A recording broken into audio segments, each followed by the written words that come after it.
Hi ನಮಸ್ತೆ. ಇವತ್ತಿನ ಈ ವಿಡಿಯೋದಲ್ಲಿ ಕೃಷ್ಣ ಮತ್ತು ಸುಧಾಮನ ನಿಷ್ಕಲ್ಮಶ ಸ್ನೇಹದ ಕಥೆಯನ್ನು ತಿಳಿಯೋಣ. ಶ್ರೀಕೃಷ್ಣ ಮತ್ತು ಸುಧಾಮ ಸಾಂದೀಪನಿ ಮುನಿಕಲ ಆಶ್ರಮದಲ್ಲಿ ಒಟ್ಟಿಗೆ ವಿದ್ಯಾಭ್ಯಾಸ ಮಾಡಿದ್ದವರು. ಕೃಷ್ಣನು ರಾಜಮನೆತವನಾಗಿದ್ದರೆ ಸುಧಾಮನು ಅತ್ಯಂತ ಬಡ ಬ್ರಾಹ್ಮಣ ಕುಟುಂಬದವನು. ಆದರೆ ಅವರಿಬ್ಬರ ನಡುವೆ ಯಾವುದೇ ಭೇದ ಭಾವ ಇರಲಿಲ್ಲ. ವಿದ್ಯಾಭ್ಯಾಸ ಮುಗಿಸಿದ ನಂತರ ಕೃಷ್ಣನು ದ್ವಾರಕೆಯ ರಾಜನಾದನು.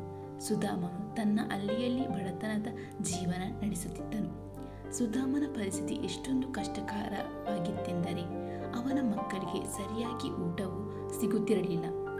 ಒಂದು ದಿನ ಅವನ ಹೆಂಡತಿ, ನಿಮ್ಮ ಬಾಲ್ಯದ ಗೆಳೆಯ ಕೃಷ್ಣ ಈಗ ದ್ವಾರಕೆಯ ದೊರೆ, ಒಮ್ಮೆ ಅವನನ್ನು ಭೇಟಿ ಮಾಡಿ ಸಹಾಯ ಕೇಳಬಾರದೇ ಎಂದು ಕೇಳಿದಳು. ಸುಧಾಮನಿಗೆ ಸಹಾಯ ಕೇಳಲು ಸಂಕೋಚವಿದ್ದರೂ ಗೆಳೆಯನನ್ನು ನೋಡುವ ಆಸೆಯಿಂದ ದ್ವಾರಕಕ್ಕೆ ಹೊರಟನು.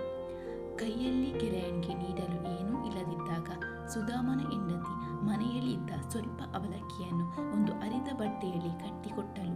ಸುಧಾಮ ದ್ವಾರಕೆಯ ಅರಮನೆಯನ್ನು ತಲುಪಿದಾಗ ಅಲ್ಲಿನ ವೈಭವ ನೋಡಿ ಬೆರಗಾದನು. ಹರಿದ ಬಟ್ಟೆ ಧರಿಸಿದ್ದ ಸುಧಾಮನನ್ನು ನೋಡಿ ದ್ವಾರಪಾಲಕರು ತಡೆದರು. ಆದರೆ ಕೃಷ್ಣನಿಗೆ ತನ್ನ ಗೆಳೆಯ ಬಂದಿರುವ ಸುದ್ದಿ ತಿಳಿದ ಕೂಡಲೇ ಅವನು ಬರಿಕಾಲಿನಲ್ಲಿ ಓಡಿ ಬಂದು ಸುಧಾಮನನ್ನು ಬರಮಾಡಿಕೊಂಡನು. ಕೃಷ್ಣನು ಸುಧಾಮನನ್ನು ತನ್ನ ಸಿಂಹಾಸನದ ಮೇಲೆ ಕುಳ್ಳಿರಿಸಿ ಅವನ ಪಾದಗಳನ್ನು ತೊಳೆದು ಗೌರವಿಸಿದನು. ಕೃಷ್ಣನು ನಗುತ್ತಾ, ಗೆಳೆಯ, ನನಗಾಗಿ ಏನು ತಂದಿರುವೆ ಎಂದು ಕೇಳಿದನು. ರಾಜವೈಭವದ ಮುಂದೆ ತನ್ನ ಸಣ್ಣ ಅವಲಕ್ಕಿಯ ಗಂಟನ್ನು ತೋರಿಸಲು ಸುಧಾಮನಿಗೆ ನಾಚಿಕೆಯಾಯಿತು. ಅದನ್ನು ಅವನು ಮರೆ ಮಾಡಲು ಯತ್ನಿಸಿದನು.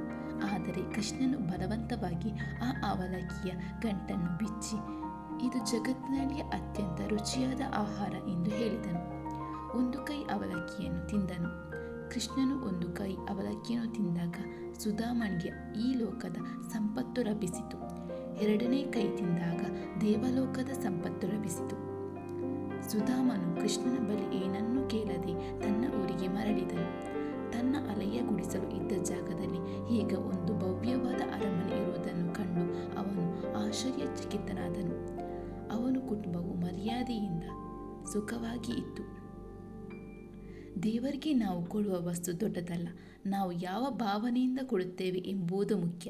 ಭಗವಂತನು ಭಕ್ತನ ಭಕ್ತಿಯನ್ನು ಮೆಚ್ಚುತ್ತಾನೆಯೇ ಹೊರತು ಸಂಪತ್ತನ್ನಲ್ಲ.